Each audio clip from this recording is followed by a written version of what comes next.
Welcome to the Health Fix podcast, where health junkies get their weekly fix of tips, tools, and techniques to have limitless energy, sharp minds, and fit physiques for life. Hey Health Junkies, on this episode of the Health Fix podcast, I'm doing a short interview with Stephanie Lynn Shaw. She's the host of the Hello Hot Flash podcast. She's an educator by nature, and she took the strategies that she discovered in recovering from a 2-year illness and turned them into a nutrition coaching and online education business where she uses her protocol, the Mind Body Business method, where she's supporting midlife females by using their DNA to peel back the layers so they can control their life, but also know what they can do to make some really sustainable changes in their life. And Stephanie has a masterclass coming up. And so I wanted to do a brief little interview today to introduce you to her. And then on our Saturday podcast, you'll get the full deal with Stephanie. So let's introduce you to Stephanie Lynn Shaw. Hey there, health junkies. I am Stephanie Shaw, and today we're going to be talking about hormones again because I think it's really important to have more conversations around the menopause and the transition. And Stephanie and I were just talking about this in terms of how it's kind of looked at like, oh my God, I'm in menopause, I'm gonna die, right? Like we're done now, life's over. So Stephanie, welcome back to the Health Fix podcast. Thank you so much. I appreciate you having me here. So of course we want to talk about like some myths that folks have, because I think it's this whole period thing, right? Like when it started, mine came early. My mom didn't have enough time to like tell me what had happened. So I thought I was dying then. And so then I moved towards now, that was I think I was 11, almost 12. Yeah. And she was like, oh gosh, I got my period at like 15. I had no idea that this was going to happen now. And I'm like, I think I'm dying. So did you have a similar experience? Like what happened for you? It sounded like you're same kind of age there. Yeah, I was the same age, and it was painful. Like I had the worst cycles from 11 until 40 plus, like in the bed, always sick, very heavy. It was a traumatic week every single month. And you're right, my mom too. She's like, yeah, you're growing up, don't let boys touch your boobs. It was fine. I'm like, can you give me more, sir? But yeah, it was a traumatic experience, not understanding, especially what girls can know now about how they can operate differently based on different phases of their cycle. These conversations were not happening back in the day in the 70s. Yeah, not at all. No. I mean, like literally, like same thing. Like we're like, can I get some more information now? Like, can someone tell me? And I literally thought I was gonna bleed every day for the rest of my life. I didn't have it in my head that it was only gonna happen like somewhat of like a week. I thought like here I was bleeding for the rest of my life. And so like, these kind of things are traumatic on the beginning. And then like I feel like for you, like having all that pain for so many years and going through it, I think a lot of people go into the menopause, transition, and they're like, awesome. I hope this, some people are like, awesome, I want this to hurry up. But then there's other folks who are like, oh my God, life's over. What do we do? So let's talk a little bit about some of the myths kind of going into perimenopause, menopause, and beyond that you've kind of encountered for a lot of folks. Yeah. So part of it is just like you said before, that life is over. Like there's nothing else left. I no longer can bear children. My cycle is stopping. So that means that automatically I have to have, hot flashes and night sweats and weight gain. I think we get stuck in the idea around what menopause, what the marketing of menopause looks like, and not what menopause can truly be like. It's like this time of life where, yes, I don't have a cycle anymore. Hallelujah. Yes, I can't have children anymore. Kind of hallelujah. I've been there, done that. But it's also a time where like I have more wisdom. Do you know what I mean? Like I know what conversations to have, what conversations not to have. I've like stepped into who I am emotionally, physically, financially. And this is a time for us as women to begin to celebrate all of that, not think of it as being a burden. And that's part of what I try to do and coach women around is let's talk about some strategies. What are some goals for you in the second part of your life? Stop thinking about, I no longer have a cycle and I'm going to have a hot flash. No, really, what does the second phase of your life look like and how can you enjoy it? There's something called I think it's the grandmother effect, where there's this time in life where as you age, then you become the person that everyone looks to for wisdom and looks to help support them. But yet with I'm a grandma now. So the grandmother phase, well, they're looking to me for support and so forth. Oh, I gotta clean the poopy diapers every week or every day kind of thing. So I think it's that balance, and then just like anything else in life, recognizing what the positives can be is what's going to help you get through menopause. Absolutely. Absolutely. I love that. You're like, no more poopy diapers. Yeah. I don't have children myself, but my dad will be like, I can feed your dog all kinds of treats and then leave him. And then I'm going home and he's all begging you for all kinds of stuff. And I'm like, wow, it doesn't even matter if you don't have kids. It doesn't even matter. Exactly. But I mean, I love the concept of the wisdom. And Mhm. now, now you can be that sage that you always wanted to be. I mean, I don't know. I always wanted to be like that, the movie Pirates of the Caribbean, to have the lady that's in the like shack with all the herbs and like the feet from the ducks or whatever it is.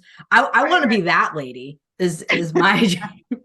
I'm like, I will be the herbal lady with all the weird things. Like that's my like mature wisdom. But I think the point being there, and the reason I mentioned that is you could be now you have the freedom. You have some Yeah. freedoms that you didn't have before. You're not having to worry about periods and stuff. I mean, Yeah. I see that. Yeah, kind of nice, right? Kind of nice. But it's also what you do with this time. So again, yes, if you aren't taking care of your body, you are going to have hot flashes, vaginal dryness, sleepless nights, all of that stuff as well. So it's super important that while this is the second phase of your life, that you're learning how to care for your body and care for yourself in a different manner. As we age, we need to begin to lift weights, like lift something so we don't get osteoporosis. We need to make sure that our heart health is good. So while the transition, I just kind of said, oh, it's real fun and exciting. You also have to start thinking differently about how you care for your body during this phase so you can enjoy being that sage and so you can enjoy having that sharing that wisdom with your family. Absolutely. Absolutely. I mean, it's kind of like, okay, this is the time, I want women to take care of themselves all the time, but if this is the time, this is like the time to do it. But also I like that. I like the concept of really sharing that you don't have to have hot flashes. You don't have to have osteoporosis. You don't have to gain weight.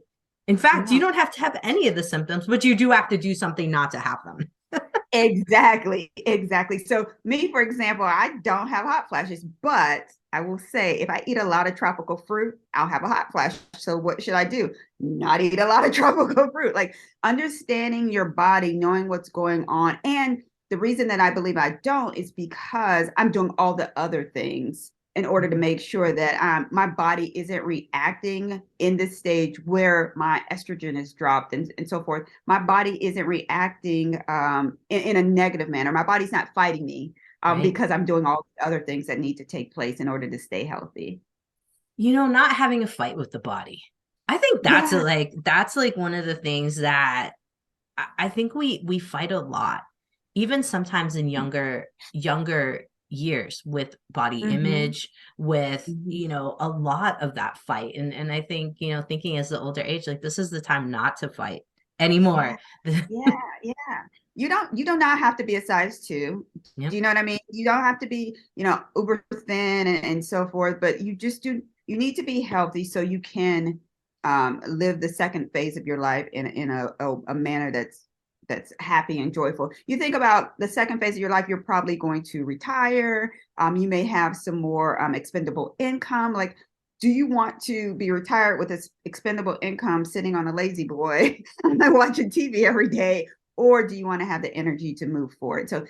So while the work that I do gets into the root of what's going on, and talking about gut health, and talking about detoxing your home and detoxing your body. A big portion of it is also just talking about that mindset piece, so that you're able to accept everything that is going on and able to move forward. That's huge. That's huge. Do you think that it's worth for every woman, that mindset piece, to really like get super clear on what you want your second half of your life, and I don't like using necessarily second half. I like call it better half, whatever, what you want for your retirement, what you want for their, life. Do you work with that with your folks in your different groups? Do you sit and go, okay, what are we visualizing here? What are we working towards?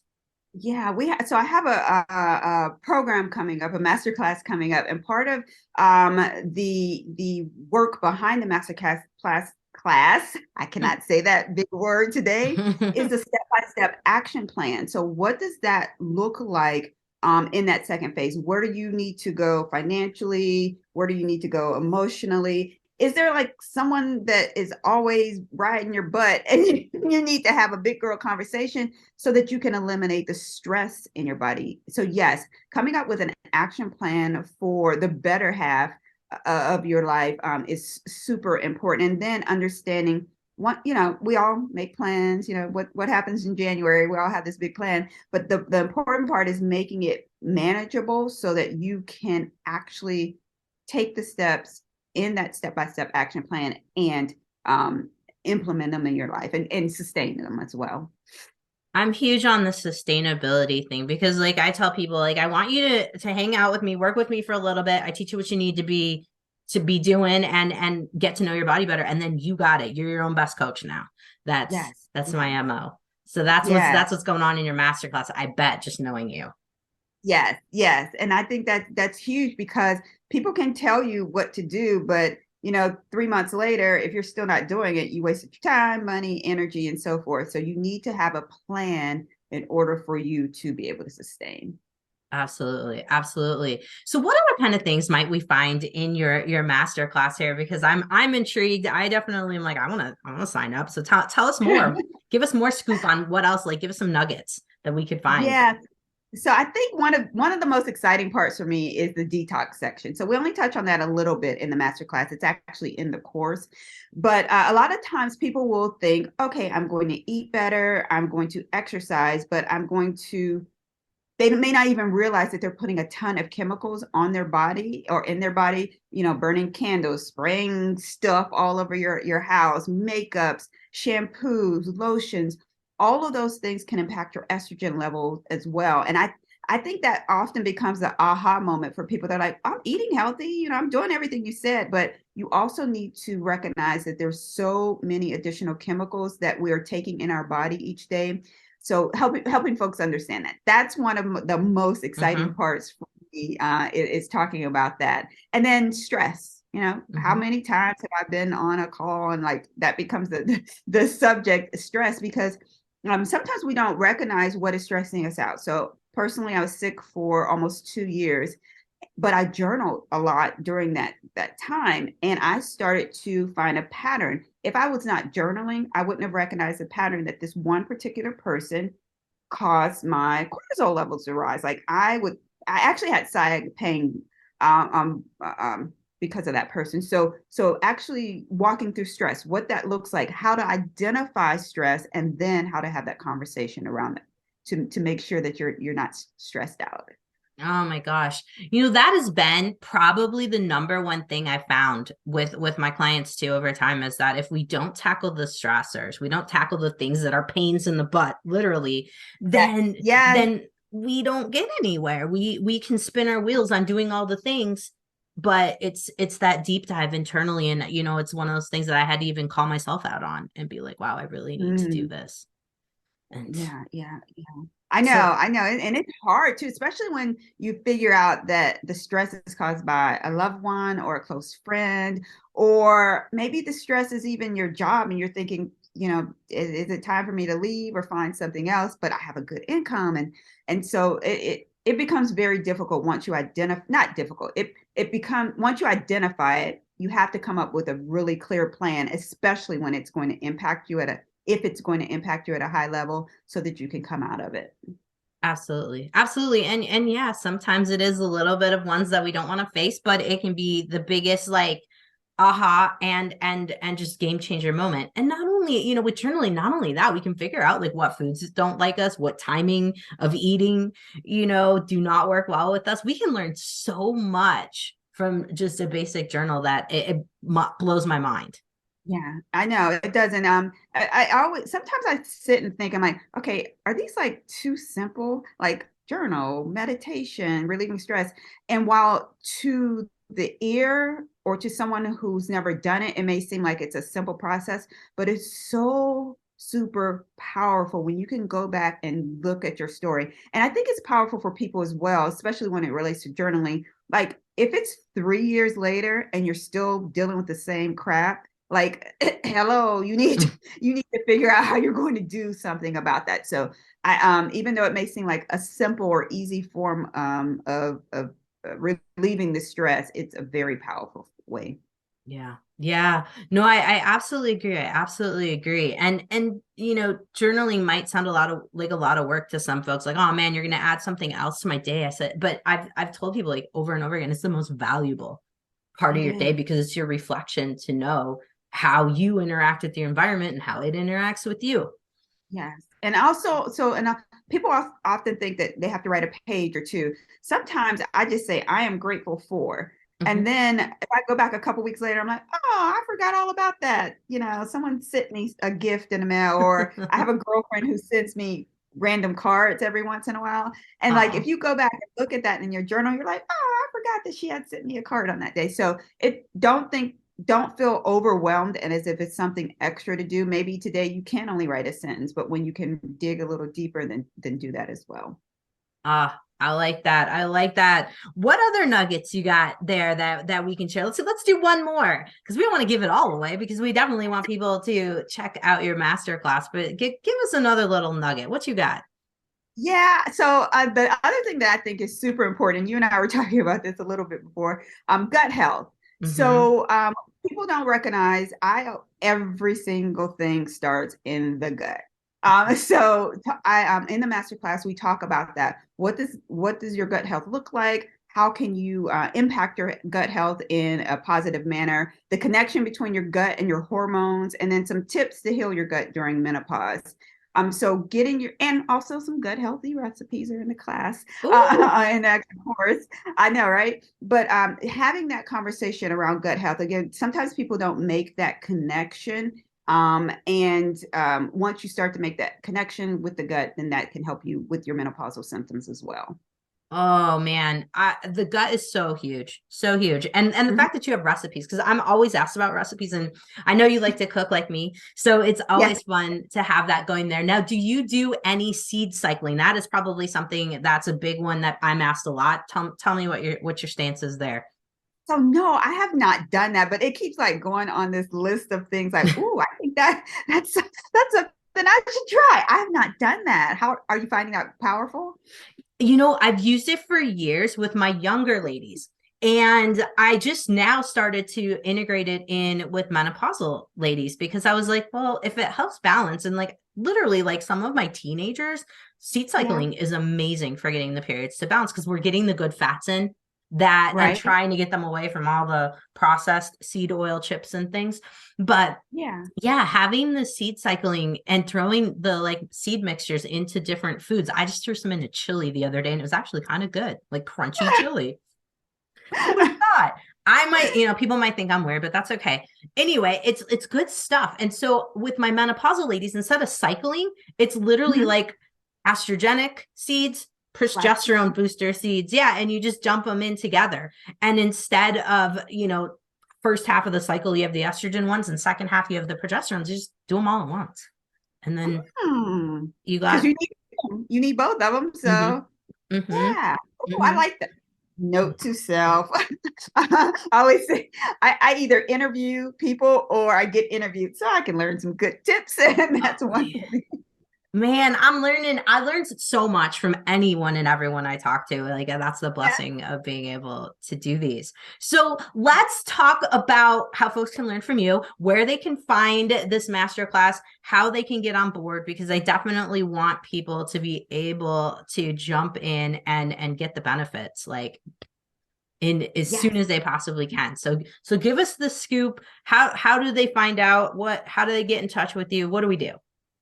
Yeah. So I have a podcast called Hello Hot Flash, and the podcast is also the website. So hellohotflash.com. If you go to shop on that website, there's a ton of free resources for you. So if you sign up for one of the free resources, you'll get the email that will tell you when the class comes live. It's scheduled for the second week of March, but we're playing with that time frame right now. Okay. So yes, if you sign up for one of the free resources, which include either hormone balancing recipes or 12 steps to sleep better. There's a couple of cool things out there. Sign up for those, and then you'll get additional information when the masterclass becomes live. Awesome. And then of course you're on Instagram. How do folks find you? Still Hello Hot Flash? Yeah. Yes, I think so. Yeah. On Instagram, it's Hello Hot Flash Podcast. Okay. Okay. Yeah. Right. So it's podcast on Instagram, and on LinkedIn, it's my name, Stephanie Shaw.